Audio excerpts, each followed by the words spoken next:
The following episode contains material that may be uncomfortable, upsetting, and unsuitable for some audiences. Listener discretion is advised. Losing a child is every parent's worst fear and nightmare when it actually happens. But what if your child was taken from you and could possibly still be out in the world? Now, I can only imagine the pain of not knowing and the helplessness of not having a starting point to find them. It's just unbearable. In May 2011, when a mother picked her 6-year-old son up from school, taking him on a 3-day, 500-mile, fun filled trip from Aurora to Rockford, Illinois, only to end with her body being found in a motel dead from suicide. The boy, nowhere to be found. The only piece of evidence is a note stating that he was with people who would love and take care of him. For over 20 years, the family has searched for him, but have only come up empty handed. This is the creepy case of the disappearance of Timothy Pitzen.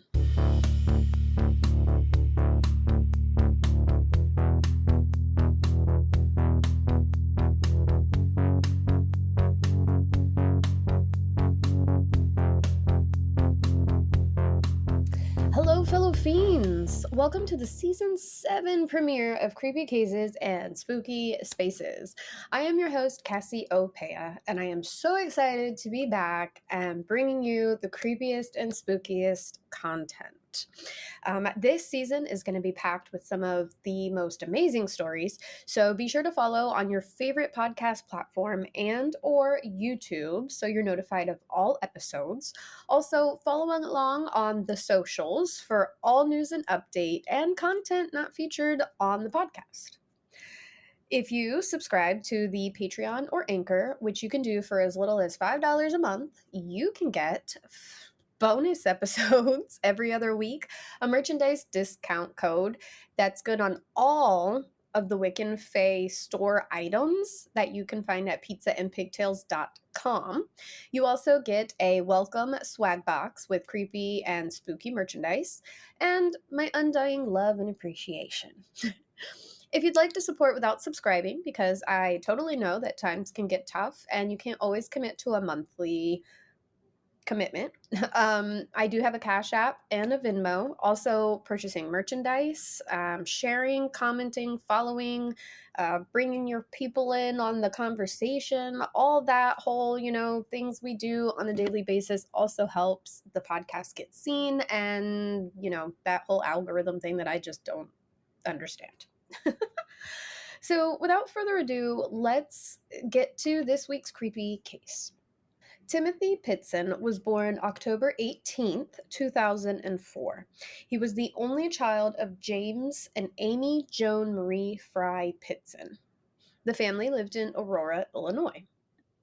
Now, Timothy was in kindergarten at Greenman Elementary School. His classmates described him as the fun kid who wanted to talk to everyone. And I was also that kid. I was always moved away from my peers because I talked too much. And even the teacher would put me up by their desk and I would just talk to them. So it was, yeah. As you can tell, I'm sure podcasting host is very fitting for me. Now, his father, Jim, said he was super smart, very high energy, and funny. More of his family said that he was inquisitive, he loved to swim, he collected toy cars, he was outgoing, he was always smiling. And Timothy loved going to the park, the zoo, and he loved eating pizza and playing in McDonald's play places. Now, things for the family looked happy on the outside, but Jim and Amy had been fighting a lot recently over just about anything and everything. Now, on Wednesday, May 11th, 2001, was your typical morning for the Pitzen family. Around 7:30 in the morning, Jim dropped Timothy off at Greenway Elementary. The vibrant 6-year-old hopped out of the car, waved goodbye, and told Jim that he loved him. By 8:15 that same morning, Amy Pitzen was leaving the school with Timothy after telling staff there had been a family emergency. Now, this would later be found out to be a complete lie. Around 10:30, Jim headed back to the school to pick up Timothy, which I just have to say, when I was in kindergarten, we went for the whole day. Like, there was no 3 or 4 hours of school.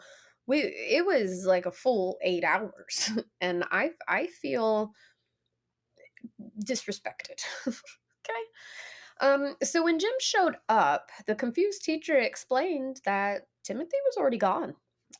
Jim asked to see who picked him up, and the teacher showed him the sign out sheet, and that's when Jim saw Amy's signature. Now, Jim became pretty angry and ended up calling Amy, but she didn't answer. No response. He left a voicemail to call him and headed back to work, but he ended up leaving early because he just couldn't concentrate, which I don't blame him. If somebody, even the other parent of my child took off and wasn't answering my calls, I'd be quite flustered and distracted as well. Now, he felt something was going on. They had been arguing quite a bit, and he maybe thought to himself, could she still be mad about their most recent tiff a few weeks earlier? You see, Amy had gone on a birthday trip to the Bahamas, and she wanted to go with just her and her best friend.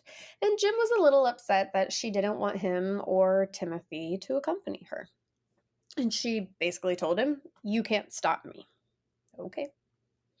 Now, when Jim picked Amy up from the airport, she seemed fine. He said that she was in good spirits, as she was quite, bubbly, acting as if there were no qualms between them. She looked refreshed and stated that she had a great time.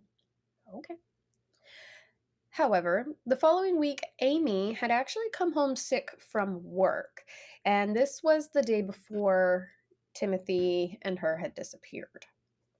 So it was normal for Amy to take off for a few hours when she was upset. She would drive around, clear her head, um, which a lot of people do, I feel. I mean, I think a good drive can clear your head sometimes. I like to drive and just blast my music, and, it helps.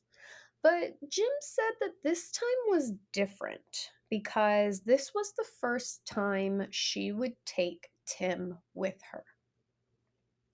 So a couple of hours later, Jim called Amy again, and once again, no response. So he left another voicemail and said, "Hey, I'm not mad anymore. Just call me and tell me what's going on." I think that's fair enough. But so, okay, so let's get into a little history of the Pitzen family before we really continue the rest of the story. So Jim and Amy met in 2002 at her going away party in Iowa. She was actually moving to Antioch, Illinois, and a friend had invited Jim to go. And when he met Amy, they hit it off really well. Amy was a smart, outgoing, she loved to party and travel, and Jim was kind of the opposite. I mean, he's also well educated. I'm not saying he's not. But he's kind of more into the staying home, watching sports, fixing up old Jeeps, and just kind of grabbing a beer here and there with some friends. And, just kind of leans towards the more quieter evenings. So Jim actually helped Amy move, and they continued a long distance relationship. He was a little hesitant because he had found out that Amy had actually been divorced 3 times, and she had a history of depression. And when she spiraled, she had the tendency to become suicidal. She spent some time in a psychiatric ward, but with counseling and medication, she can kind of cope a little better and got herself back on track. Amy didn't want children because she was worried that she would actually pass along her depression. And Jim actually thought that he was sterile after having to go through a bout of chemotherapy. But just a little more than a year after they began dating, Amy announced she was pregnant. In May 2004, the couple got married and lived in Aurora, Illinois, both working for Amy's father's commercial real estate business. Things seemed great. They had Timothy. They both took turns spending time with him, doing the things that he loved to do. Jim would take him out on go-karts. He would play sports. He would give him little matchbox cars, while Amy would take him to the water parks and zoos and museums. And it seemed to be a great family. Unfortunately, Amy's depression came back worse than ever. And on top of that, they were having money issues as she was out of work.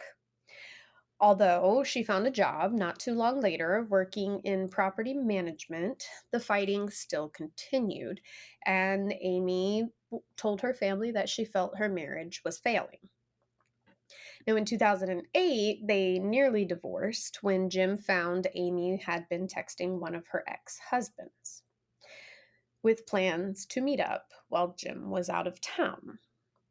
Now, he actually found out that they had already gone out to lunch a couple of times and they were supposed to meet up that weekend. But Jim gave Amy an ultimatum saying, quote, "If you want to be with him, go be with him, but I will get custody of Tim."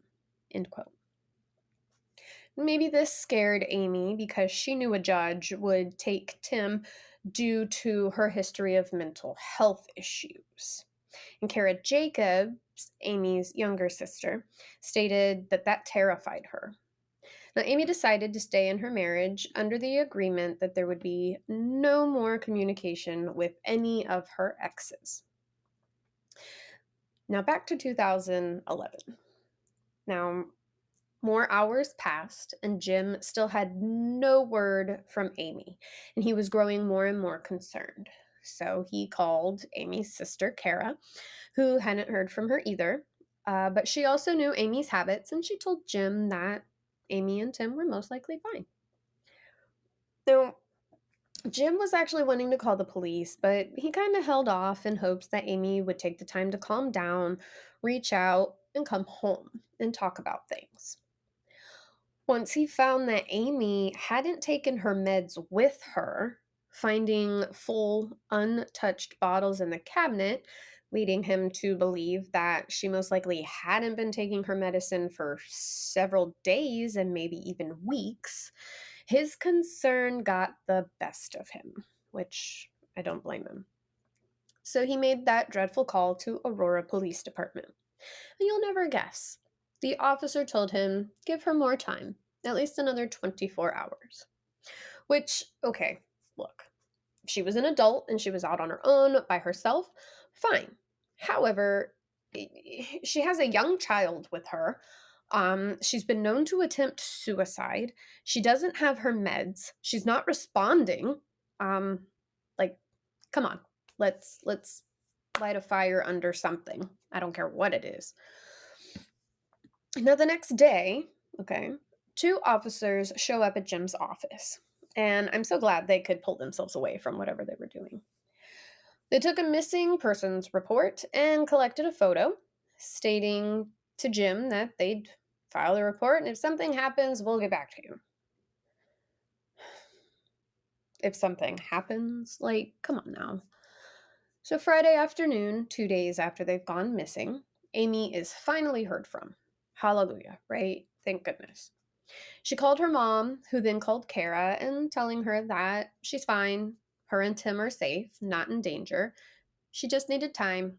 She's coming home. Amy then made another call to Jim's older brother, Chuck. He was confused and told her that she needed to call Jim because, Jim has the right to know where his wife and child are.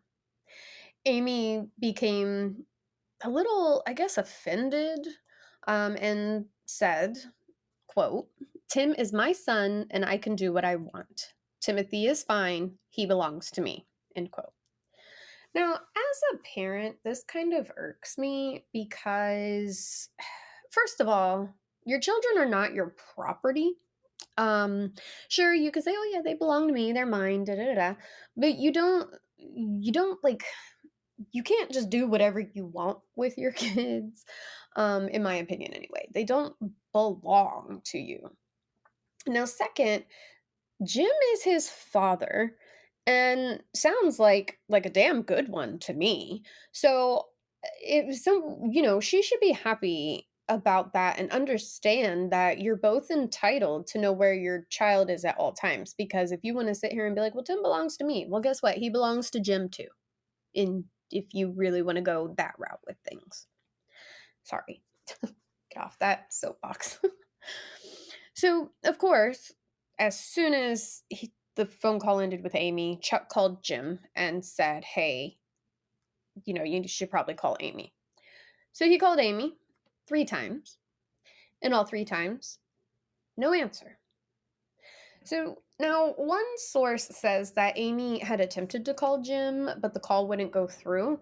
But a lot of other sources I found stated that she just was not communicating with Jim at all. So I can't really confirm that source. Now Saturday, May 14th, 2 detectives from Aurora Police Department show up at Jim's home, telling him they had information about Amy. Jim was relieved. He was so excited the police had found Amy and Tim. Now, sadly, this relief was short-lived when the men told him, "We found Amy deceased." It took a moment for Jim to respond. He couldn't quite comprehend what he was hearing. When he asked what they meant by deceased, the detectives told him they had found Amy's body in a Rockford motel, dead from an apparent suicide. Jim's next question, of course, is, "Where's Tim?" The detectives told him they couldn't say because he wasn't there. They told him that they would definitely be looking and would be in touch, giving him a business card. I can only imagine how agonizing all of this was and has been for Jim. I mean, your wife was found dead, and now your 6-year-old son is missing. No one knows where he is. The only person who knows where he is or what happened is dead. Now, Jim began learning about the details, and a suicide note was found in the motel room, and 2 other notes that were very similar to the one in the room also arrived the next day. One was sent to her mother, and the other to her best friend, which she went on the Bahamas trip with. The letters have never been fully released, but some of the snippets were, quote, "I have taken him somewhere safe. He will be cared for, but you will never find him," end quote. Then there was another one that says, quote, "He loves you, and please know that there is nothing you could have said or done that would have changed my mind," end quote. Now, investigators thoroughly searched all of these letters, reading them over and over, trying to find any details or clues, and also said they also set about trying to build a timeline of Amy's last 3 days. Now, through cell phone data, surveillance cameras, and her iPass records, they were able to complete the 500-mile, 6-county, 2-state spree. That Wednesday morning, she was dropped off at work by Jim and drove back to Tim's school. Her car was actually still at work because when she came home sick the night before, I believe it was Jim who had picked her up. Now, 8:15, she shows up at the school. 20 minutes later, Amy is seen taking Tim's hand and leading him out of the school lobby. Everything looks fine, nothing out of the ordinary. Around 10 o'clock, she shows up at an auto repair shop in LaGrange to drop off her blue 2004 Ford Expedition to get fixed up. And this was most likely because she knew she was going on a lengthy trip. Now, she was told it was going to take a few hours, so she asked the mechanic if he could drop them off at the Brookfield Zoo. They returned later around 3 p.m., picked up the car, and headed towards Key Lime Cove Water Resort, which is now the Great Wolf Lodge, just a little over an hour north. Okay. They spent the night in Gurney, where Amy was still ignoring messages. Thursday, they went to the Kalahari Resort in Wisconsin Dells, stopping to get gas and drinks somewhere along I-94. And they also picked up some clothes for Tim, a toy car, a craft kit, and at this time, Amy was still ignoring everyone. Surveillance video shows Amy and Tim checking out of the Kalahari the next morning. She's holding his hand. He's getting a little fidgety, but everything still seems normal. And this is the actual last known sighting of Timothy Pitzen. So from here, Amy went south on I-39 and then west on I-88. At 12:30, she stopped and spent the hour and a half making the phone calls to her family and friends. Tim could be heard in the background saying he was hungry.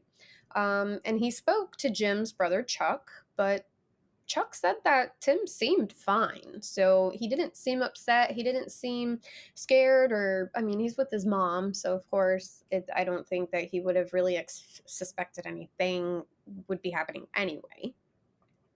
Now, investigators are sure whatever happened to Tim happened within the next few hours. After her final phone call, Amy turned her phone off and drove south along the Rock River to Sterling, Illinois.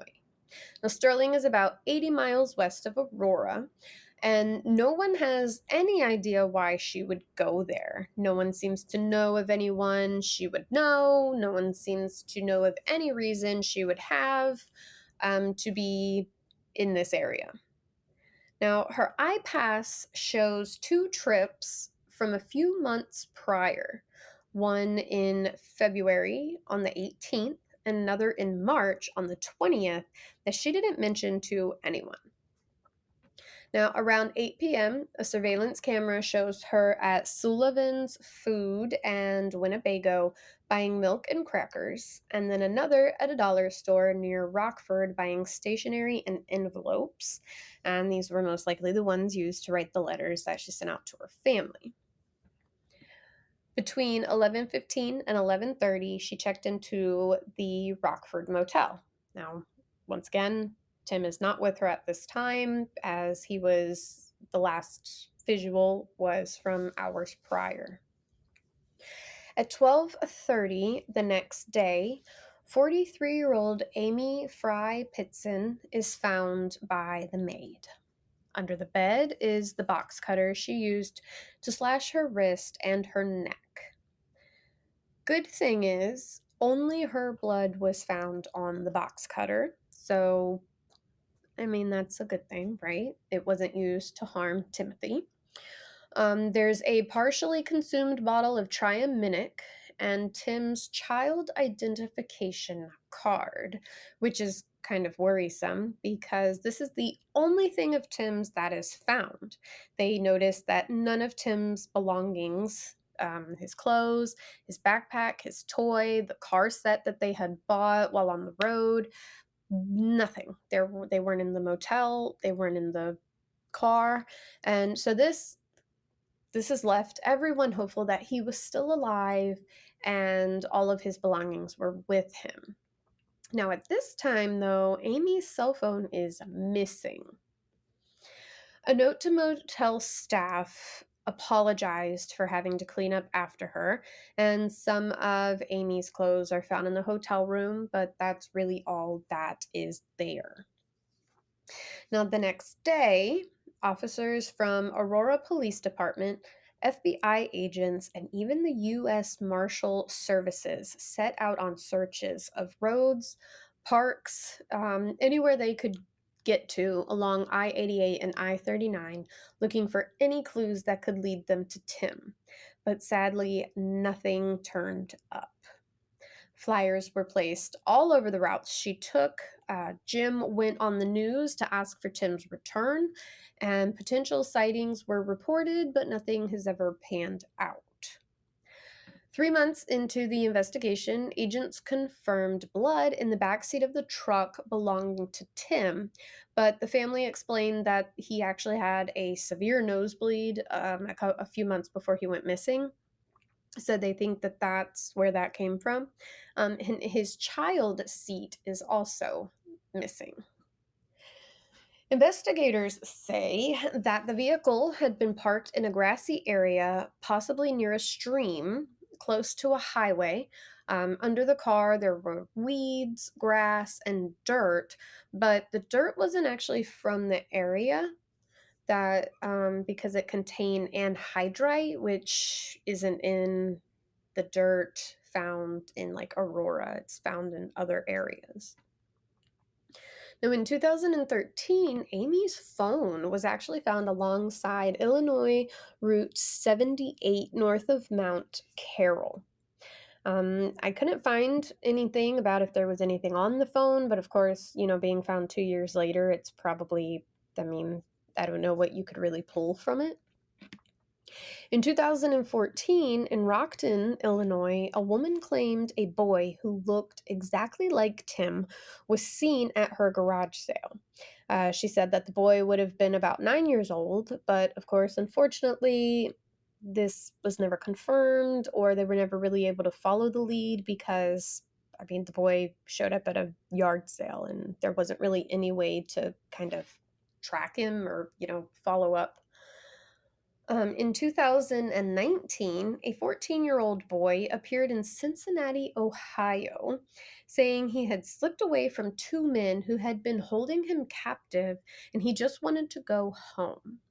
He said that he had escaped from an unknown Red Roof Inn and kept running across the bridge into Kentucky. Of course, the family waited with bated breath. But sadly, DNA showed that the boy wasn't Tim, and he wasn't even 14. He was 23-year-old Brian Michael Reaney from Medina, Ohio, who actually had mental health issues. He was actually sentenced to 2 years for falsely claiming to be Timothy because the judge wanted him to see that his lies hurt people. He apologized on 2020, saying that he just wanted to get away from his family and wishes he could take the entire incident back. Years passed with no coming closer to finding Timothy. Jim moved back to Clinton, Iowa, where he was born and raised. He has learned to cope better with the constant torment of not knowing what happened to his only son. But he does say that his parent intuition knows that Tim is still out there somewhere. Now, of course, I sit here and I wonder, like, what could have happened to Timothy? Um, could he have been taken off grid to where he wouldn't see the news or to where he wouldn't hear about the things that were going on in the case? Could he have been taken overseas? Of course, like, why hasn't he reached out? Like, what could have been said or just done for him to think that he wasn't wanted, or like why wouldn't he reach out now after being an adult? Because I feel like 6 years old, you're pretty, I mean, you know who your parents are at that point, like you're pretty, it's not like he was an infant or like a 2-year-old who doesn't know mom or dad or anything like that. So I just find it to be kind of weird that he wouldn't reach out. Now, Kara believes that he was given to a family in Iowa. She says that as children, the family spent some time in Dubuque as kids, and she thinks that that's where Amy would have kind of gone back to because Amy really enjoyed it. Now, of course, there's no evidence that Tim is even still alive, but there's no evidence that he's not. The family has 100% hopes of finding him, even still to this day. People have been found years after they've gone missing, so and nobody believes that Amy would hurt him. And she was really just trying to kind of save him from being a child plagued by a parent's suicide. Um, but it's tough to even, speculate or think of where he could be or, who he's with. Age progressions have been posted, and Timothy is in the National Center for Missing and Exploited Children. If you have any information that could help find Timothy, please call the Aurora Police Department. On that note, I will see you next crime. You've been listening to Creepy Cases and Spooky Spaces, a Pizza and Pigtails production. Created and hosted by Cassie Opea. All episodes researched, written, and edited by yours truly. Don't forget, you can find new episodes of the creepiest and spookiest content every Friday on your favorite podcast listening platform and now YouTube as well.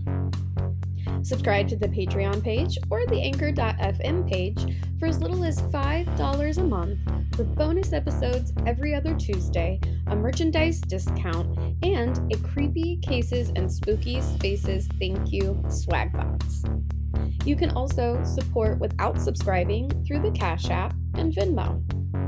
Don't forget to follow along on social media, especially the Facebook and the Instagram page at creepycases.spookyspaces for all future news and updates related to the podcast and maybe see some content that's not featured here.